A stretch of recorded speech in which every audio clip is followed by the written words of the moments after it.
The night before the wedding, Laura's ex asked if he could hug her one last time. Everyone looked awkwardly at me, but Laura pulled him into her arms without a care. I've been by her side for 3 years, so she feels invincible, thinking I can't do without her. When I decided to leave, she casually said, "The wedding's tomorrow, he'll have to come back." She seemed to forget that I was never her doormat, and she wasn't the only booth's heir. The day before the wedding, Laura's friends threw her a bachelorette party. With a little encouragement, a muscular young male model, holding a slice of orange in his mouth, leaned into her. Amidst cheers, Laura bit into the orange and passed it to another man, right in front of me. I sat in the corner, watching her revel in the power of being the LB Group heir. While our family is new to the business game, she saw us as mere upstarts. She looked down on us. Her mother, though, saw our family's cash flow as a way to bail out the booths. So she arranged for me to be there, like a prize, letting me act as the official fiancé who'd take Laura back home intact after her escapades. So there I was, sitting expressionlessly on the corner sofa, oblivious to the unexpected guest's arrival. "When did you end up like this? Drinking so much, and your husband doesn't even care?" Laura's ex, Evan, teary-eyed, pushed away the models, causing some screams. Laura laughed wildly, looked at the annoyed Evan, and cursed, "My husband doesn't mind, so why do you care?" He froze, glanced at the disinterested me, and picked up a drink with a pathetic smile. "Fine, call me pathetic, still caring for you. Don't forget, I helped you heal your stomach. Even if you hate me now, please don't harm yourself with alcohol." Laura looked dismissive, but her clenched fists betrayed her feelings. Wow, the power of a white moonlight is really strong. Evan sensed her concern and softened his voice. "Laura, I'm here to wish you a happy marriage. I won't be there tomorrow. Just this once. For the last time.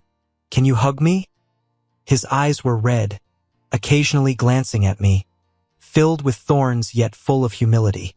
It turned the place silent, except for the sound of my phone's gold miner game. I wasn't completely indifferent, but everyone knew Evan's place in Laura's heart. They had a history like characters from an old soap opera with chase and run games. Unlike Laura imagined, Evan wasn't that steadfast. When he heard about the booth's financial trouble, he ran into someone else's arms the same night Laura's mom approached him and got married. He became a distant memory, never to be seen again by her. If not for my reappearance as the alliance partner, Evan wouldn't have come to see Laura. His motives were clear to everyone, especially Laura. But knowing something doesn't make one aware. She preferred to blame everything on her mother rather than accept that he moved on willingly. In the deathly silence, Laura embraced Evan tightly. She held on like clutching something unattainable, while Evan broke down, urging her not to marry and admitting his struggles. When he confronted me with that direct challenge, I couldn't avoid meeting Laura's darkened gaze. I wasn't sure what she expected. Was it for me to beg her to cut ties with her ex like I used to, or to give her one last night of freedom before marriage? In this marriage game, we all play business. I didn't pause long to choose the latter. While I returned my focus to my phone, I overheard Laura's gritting chuckle, as though angry yet in plea. "David, just ask me, and I'll listen to you. Should I beg, like the past few years, for her to give this fiancé some decency?" Inside, frustration bubbled up. Laura had forgotten something. Relationships don't just have to be about begging or equal talking. They can communicate in other ways too, like what I'm doing now, taking pictures of them together and hovering over the send button. This is called a threat. Laura didn't react with anger but instead smiled, treating me as a stranger. "Do you think I care? With your family's investments, just a bit of profit sharing, and not just your parents, but mine would tell you not to fuss." I laughed, then told her, "You're right. You've stomped all over me without caring. But just because you don't care doesn't mean Evan won't. I could send this to Stella at S Group. I'm sure she'd be interested to know what her husband's up to." That comment turned Evan's face pale. Back then, Evan fell into Stella's arms at a nightclub. She'd just lost her beloved husband, and Evan secured his place thanks to his slight resemblance to him. Evan expected to rise through the ranks, but barely half a year later, reports of Stella enjoying other men surfaced. Each looked more like her late husband and was more ruthless than Evan. Now that Evan's got his status, if news breaks about some drama with his ex, forget about him climbing the family ladder again. Even Mr. Son's position would be shaky. His lips trembled as he tried to push Laura away, but she held him even tighter. David, whether I can let go of him or not, that's my issue. Why make it hard for him? Don't forget, you're not even my husband, so don't act all high and mighty. Apologize to him. Don't make me say it twice. Laura's way of threatening me is always the same. She thinks I can't live without her. I smiled, pointing to the married man in her arms. How about I let him take this spot? Oh no, that won't work. The Booths don't let a homewrecker sit in this seat. Evan clearly knew it too, looking pale and nearly fainting from crying. It was me and Laura first. I'm not a homewrecker. Before anyone could react, Laura charged at me and slapped me hard enough to turn my face away. Laura's gaze was icy and fierce, just like the day our families announced our engagement. That day, she looked at me like an enemy, warning me, you're just an arranged match. Evan is my love, so don't overstep. Remember, your family still relies on mine. 3 years ago, because of those words, I carefully stayed outside her boundaries. Except for when I needed to keep face for both families, I never got involved in her affairs. I just played her shadow for 3 years, swallowing my pride, becoming the laughing stock among her friends who saw me as a lapdog. But Laura, back when our family was struggling, we survived off your business. If I could marry you, it would make my parents ecstatic. Yet over the past 3 years, the industry cycles shifted. Our business began to thrive, and our collaboration with the Booths turned mutually beneficial. Sure, the Booths still had the upper hand, but it's not like one harsh word from you would make me cower anymore. I touched my left cheek, feeling the burning pain spread. Laura is wild, but I didn't expect her to hit me over Evan. I smirked, tapping a few times on my phone's chat screen before turning to leave the booth. Behind me, I could hear Laura's friend gingerly comforting her. Laura, he really left. Laura's voice was annoyingly composed. Tomorrow's the wedding. He'll come crawling back. That spot is his sooner or later. What's he got to complain about? Walking down the street, the chill of early autumn cut through the air. I bundled up in my coat and looked at my phone, reading a message from my mom. After hearing about Laura's antics tonight, she tried to comfort me. Even when I told her, Mom, she slapped me. It hurt. She paused, and after several rounds of indirect advice, she was still telling me to maintain the family's connections. After all, we still needed to deal with the Booths. To her, I was a resource to strengthen the family's position, so what's a little suffering? She had gone through similar experiences herself. I was a transaction she'd planned long in advance, just like she had been a commodity once. Maybe there was some genuine feeling, but it never outweighed the family's reputation. I expected it, but I couldn't help feeling disappointed.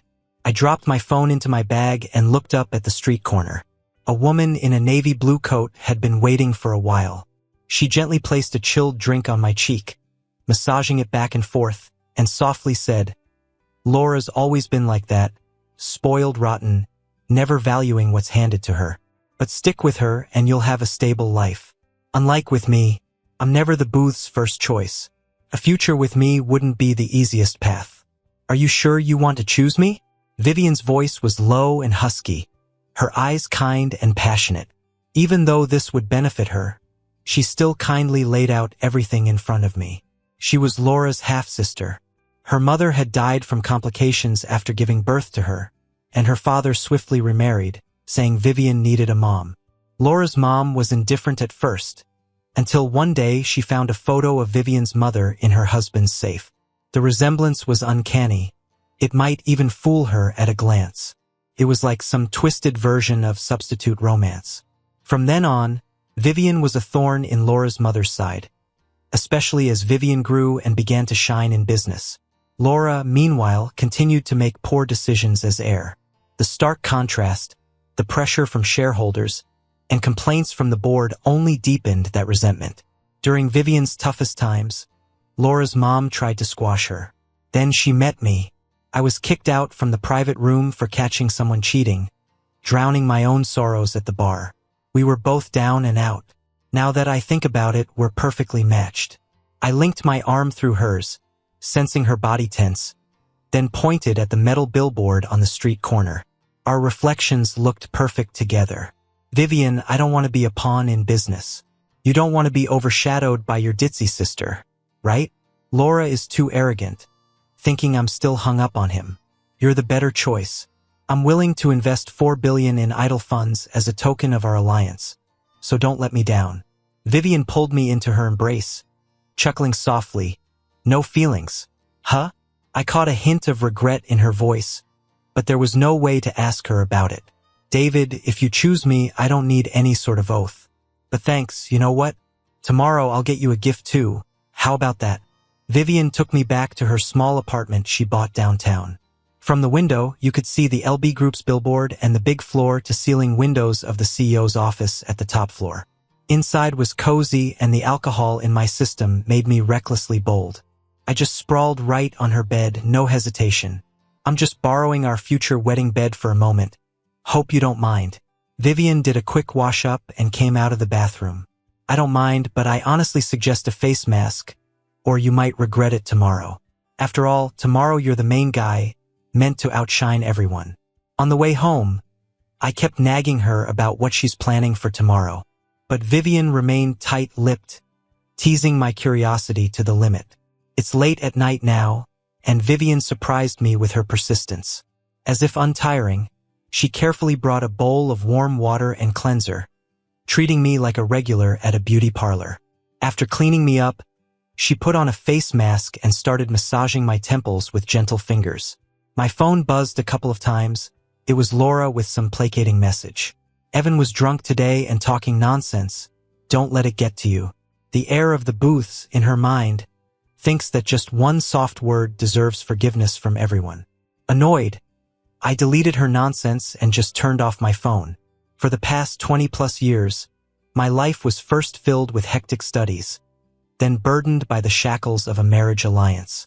During the 3 years bound to Laura, I didn't get a single moment for myself, always wary of my so-called fiancé dragging me into scandals. The world is unfair to men like this. If my partner cheats, the media rush to put my name in the headlines, turning me into gossip fodder. Vivian's presence made me feel this rare sense of ease and shared misery for the first time. Her hands were still in my hair, and my heart raced when I caught a glimpse of her up close. She was so close, I could see her lashes and the tip of her nose. Her warm breath lightly brushed my forehead, intensely intimate. If this were a beauty salon, she'd definitely not be considered a professional technician. Vivian, What I really wanted to say was, if the marriage had been with you from the start, it would have been nice. I probably would have really liked you, but I held back. Vivian's situation at the booths is worse than mine at home. She barely has a say in anything.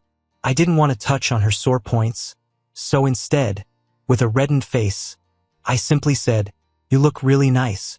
When we go register for marriage, can you at least not look better than me?" When I woke up, there was a blanket lightly draped over me, carrying her unique minty scent. As I watched the second hand tick away on the wall clock, an unease grew within me. Last-minute bride switch. An idea so crazy, why would Vivian willingly go along with it? Will it go smoothly? Would the booths agree? But she seemed unconcerned, opening a tie from a drawer, putting it around my neck, then taking my hand to go out the door. She escorted me to the wedding venue before heading off to the booths for negotiations. And even though I was uneasy, I went through the motions of putting on the suit. After what felt like an eternity, Laura finally showed up looking all polished, striking. Upon seeing me in a suit for the first time, her already guilty expression turned to one of admiration. Perhaps warned by her mother, she now knew to treat me with respect. Standing behind me, her voice steady, "David, I drank too much yesterday, but since we're getting married, I'll always give you the basic respect." Her voice carried a hint of guilt. No need to guess that she spent the night with Evan. Respect, it's always about respect. In affluent families, as long as respect is maintained, They overlook the filthy truths hidden beneath the thin veneer. Oh, Laura, it's okay.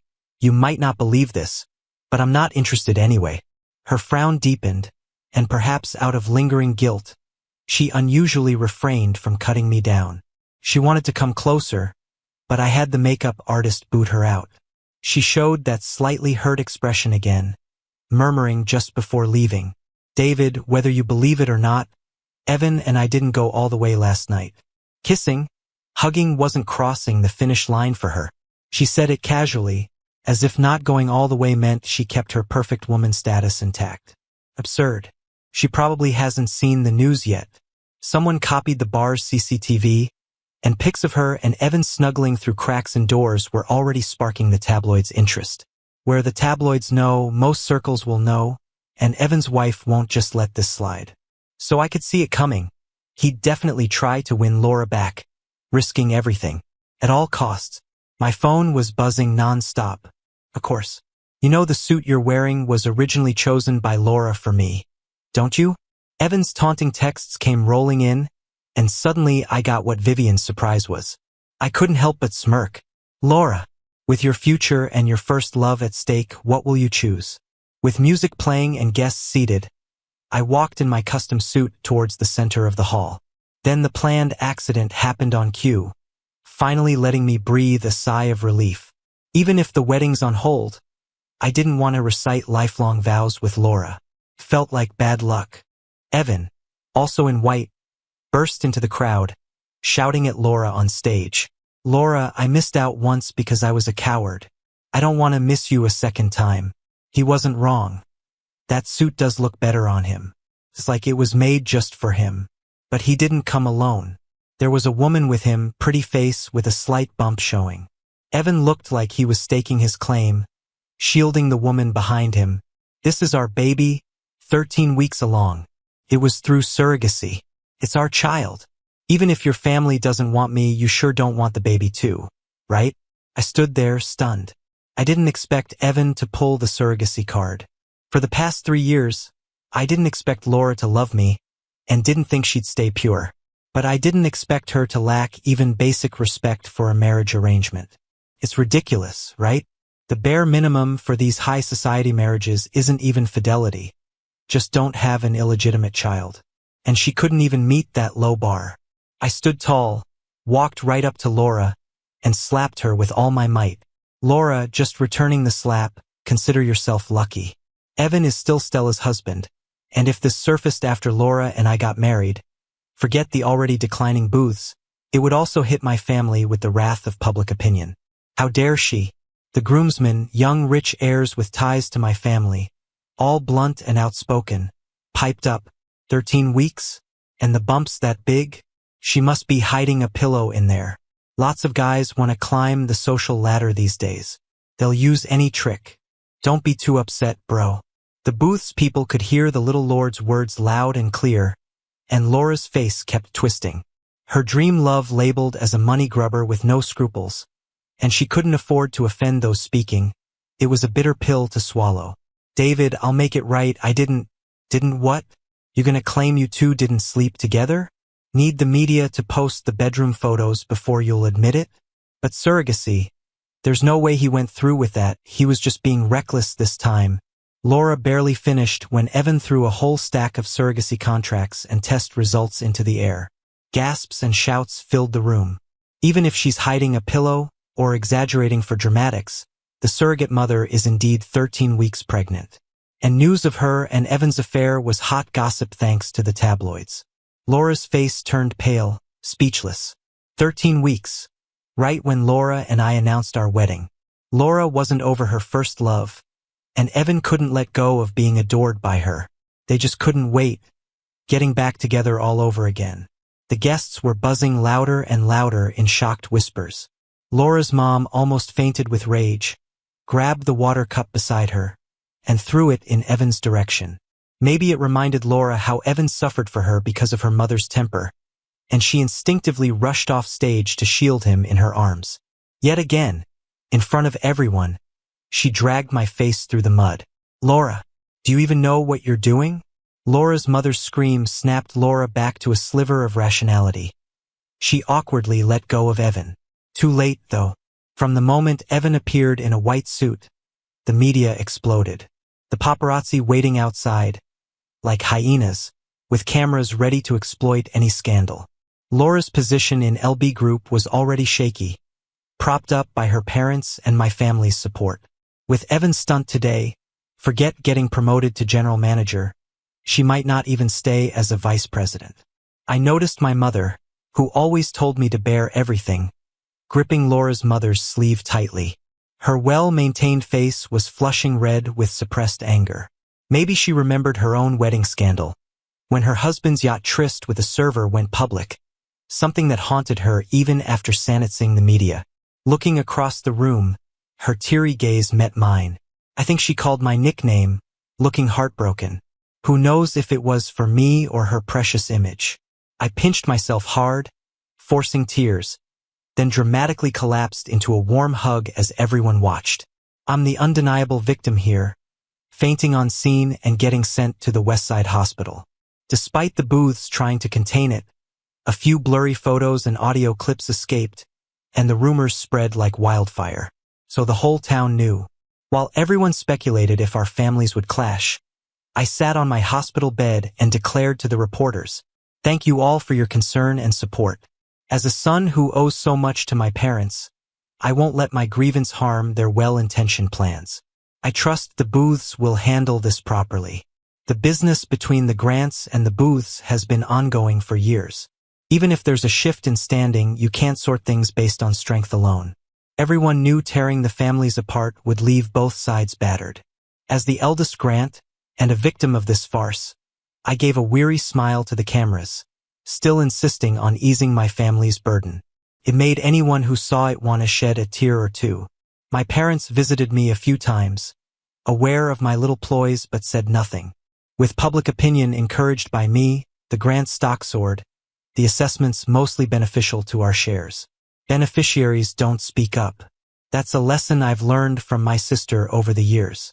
On a sunny afternoon, my mom fixed my messy hair and shoved the household register into my hands. She looked a little hesitant and said softly, "David, I've thought it over. The wealthy lifestyle isn't all it's cracked up to be. If you're not happy, even if you don't want to marry." Before she could finish, I cut her off. "No, Mom. The Booths don't have another son. You can't expect your precious daughter to marry, can you?" As I said it, I surprised myself. I thought I didn't care anymore, but my tone still carried some blame. She paused, then met my steady gaze. "For the sake of my sister's status in the family, you'd sacrifice me, wouldn't you?" She avoided looking at me, said nothing more, and left the room. As the door opened, Vivian came in with flowers, nodding to my mom. The sunlight made her seem extra warm. She looked a little tired and her hair was unkempt. She put the flowers by my bed and started peeling an apple. "Vivian, thanks, but I really don't like apples. You saw my mom bring them in, didn't you? But she doesn't know I can't eat apples." "Sorry, David. It's okay, you're the last person who needs to apologize to me." Silence spread. I looked at her tired face.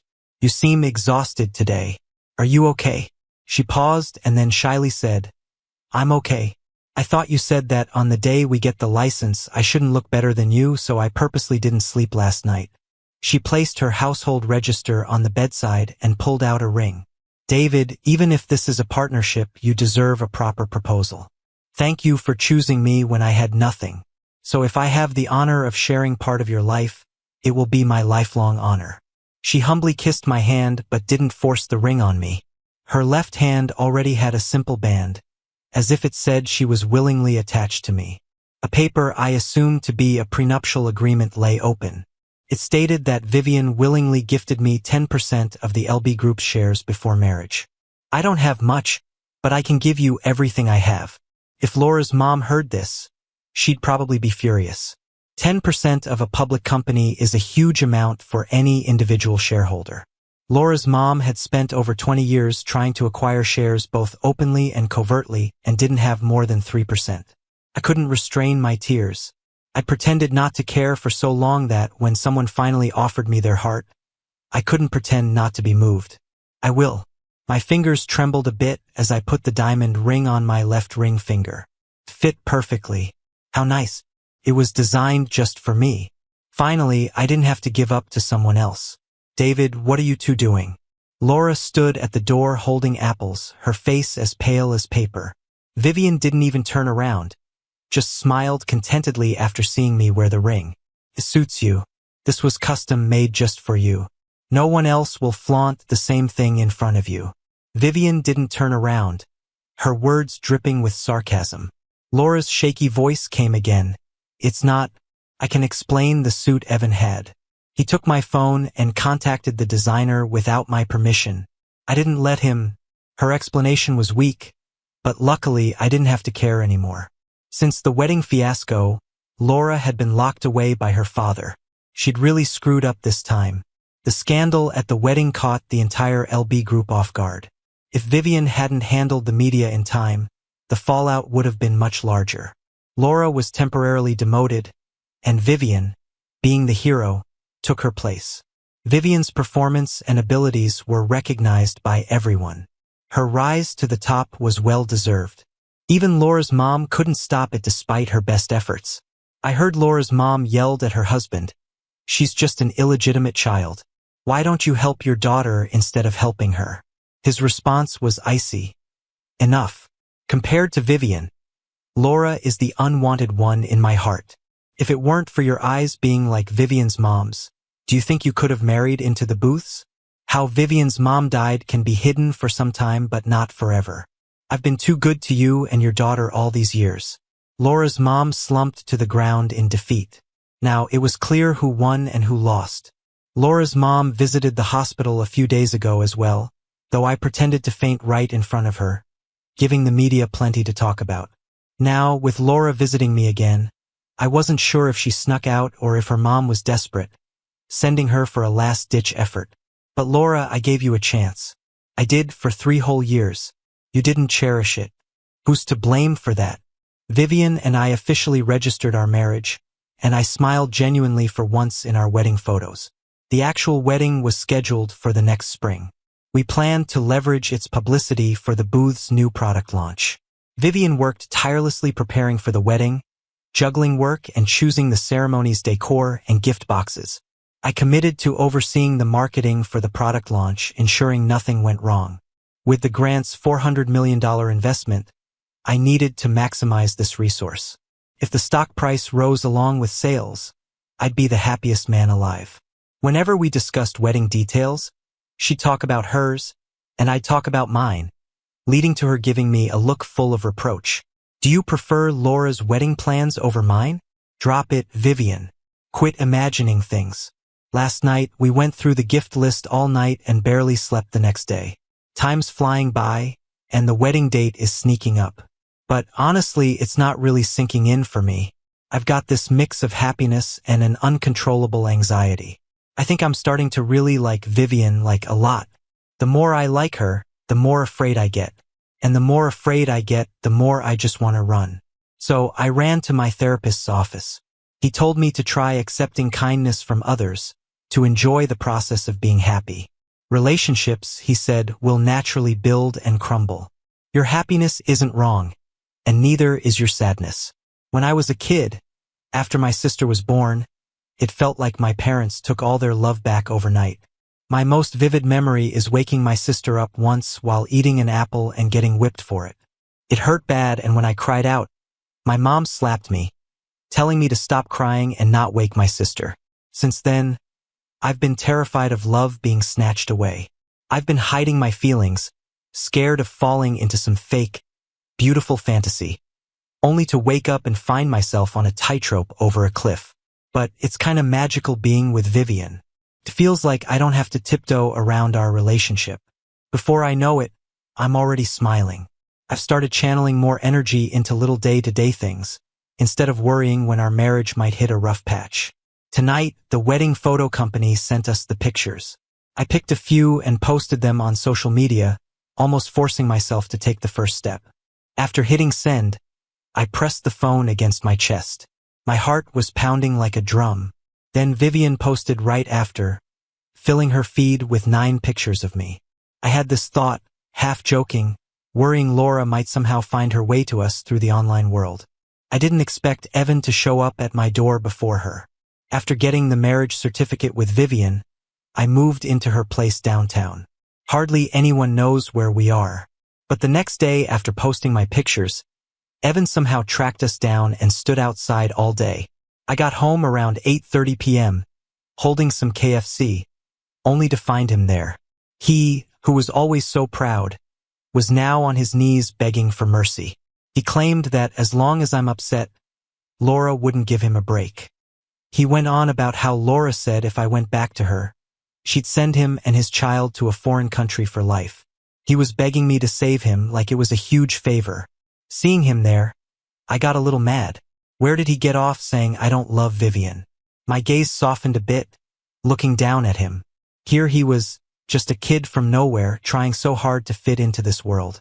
But too bad, even after squeezing his way in, he still doesn't get it. Over the years, countless times Laura saw me angry but was never really on my side. She's just taking out her frustrations on Evan, who's got nothing. Besides, why on earth would I ever go back to a woman who betrayed me? With a smirk, I told Evan, unlike you, I'm not interested in women who betrayed me. But you know, you don't have to rely on her. I could send you to that country myself if I wanted to, and you could never come back. You up for that? Evan was at a loss for words, stuck between saying yes and no. Are you scared you'd actually never leave that place? I asked. His once robust frame now looked thin, and he staggered away, practically stumbling. On the wedding day, I wore a unique suit with a rare diamond ring. I had a secret pocket designed to keep my phone for work updates right before going on stage. So, here's how it went down. The bride, ready to kiss the groom, tears rolling down, and me, the groom, grinning ear to ear about smashing our sales goal, all teeth showing. Do you take this person? The pastor asked for the second time. Oh yeah, I do, I said. The bride, a bit annoyed, blocked our faces with flowers and bit down hard on my lip. We held the wedding at the beach, not stuck inside a banquet hall. Once the simple ceremony was over, the guests hit the private beach. Security made sure no unexpected visitors dropped by. Stella from the S group showed up and chatted with us. Her new guy, who looks a lot like her ex-husband, was there, too. He seemed cute and harmless but spent a ton to make Evan suffer abroad, almost bringing him and the surrogate mother to the slums. The timing of Evan's surrogacy was shady, and he couldn't bear the thought of the child getting our family name. He went all out to sabotage him. Laura, who once promised Evan a dream life abroad, acted like she didn't care, not foolish enough to cross a man who could be Stella's next husband for a boy toy. Laura, drink in hand, faced me with a complex expression, glancing at my swollen lip. I took a big gulp of my drink, watching her deflate and chuckle slightly in self-mockery. David, she started.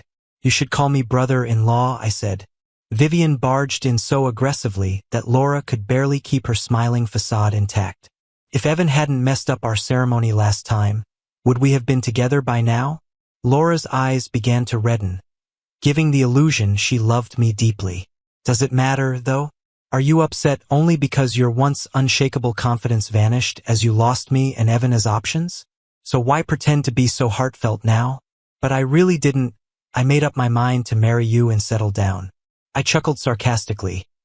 Settling down with me means keeping your lovers and illegitimate children in a place I can't see, like a hidden country, right? She took a deep breath and said with utmost sincerity, whether you believe it or not, I only slept with him once when I was drunk, and I never agreed to surrogacy. That child isn't mine. After Laura left, looking shattered, Vivian wrapped her arm around my shoulder and whispered jealously in my ear, You know she's lying, right? I arranged for Evan to be there and leaked their video to the media. As long as I'm around, she'll never have that wedding. The booths always focus on security. Without my help, Evan wouldn't have been able to pull it off. You're not mad at me for ruining your wedding with Laura? Are you, honey? I clinked glasses with her and gave her cheek a reassuring squeeze. Not mad at all. After all, the day Laura met Evan, I switched out her usual birth control with vitamins. I was right, we're a match made in heaven. Vivian, I feel the same way. Planned it for a long time. Vivian's epilogue. Even after getting married, everyone seems to think David and I won't have a happy ending. Even David himself thinks that. At a cocktail party, a few businessmen sucked up to me and discreetly handed me a key card. On the back was a young man's phone number. The implication was clear. David didn't seem jealous at all. He chatted with his secretary while I felt a pang of jealousy. Maybe he doesn't know, but I've liked him for a really long time. Years ago, when he visited the booths with his parents, he seemed treated like a product, a chess piece in business dealings. His eyes were bright, full of ice and fire. He was like resilient grass, thriving in a harsh environment. I didn't know what love at first sight was, but my heart raced uncontrollably when I realized it. I found out his family had a sister 10 years younger, who was considered the heir simply because of her gender, despite lacking ambition. Even a passerby from the Qing dynasty would call that futile. My father and aunt thought his family became wealthy too fast, just nouveau riche unworthy of Laura. So they pushed me forward as if to insult me with a nouveau riche's son. What they didn't know was that while pretending to be offended, I was secretly overjoyed. Turns out, in moments of joy, people can become careless. Laura somehow saw through my feelings and insisted on switching the arranged marriage partner to herself. For the next 3 years, I watched David suffer humiliation at Laura's side, my heart aching but powerless to change the situation. I stayed not too close yet not too far from him, climbing up the ladder with the hope that one day I could be his choice. My efforts weren't in vain. Eventually, I found Lucas, who looked very similar to Evan but was 8 years younger. I introduced him to Stella from S Group, praising her for her devotion to her late husband. Then I gave Evan the time and place of the wedding planned by both families. Sure enough, Evan, no longer favored by Stella, broke down immediately and went to find Laura. When I received David's text saying he wanted to collaborate, I almost crashed into a utility pole in excitement. Like a peacock, I wanted to show off everything I had for him. The day I proposed to him, he asked why I looked so tired. Nervous, I just said it was because I couldn't look better than the groom on the day we registered our marriage. What kind of lame excuse was that? I was too excited and couldn't sleep the night before. I even got caught practicing my proposal by the butler and ended up bumping my head in panic. But none of that mattered, because he said yes. He said he had been planning this for a long time. But he doesn't know that in the time he didn't see, I was also working hard toward him. I snapped back to reality, returning the key card to its owner and pulling a fellow attendee into a corner, instructing him to blacklist those sleazy women in our company. The doe-eyed secretary said something straight out of a cliché novel. Vivian, it's been a while since I've seen David smile like that. The last time was when he mentioned making another company go bankrupt in the fall. I promised the secretary a raise in exchange for putting in a good word for me around David. After all, David is a workaholic and spends more time with the secretary than with me. The secretary said David intends to make those women pay for the key card incident. Turns out he cares about me so much. I'm happy again.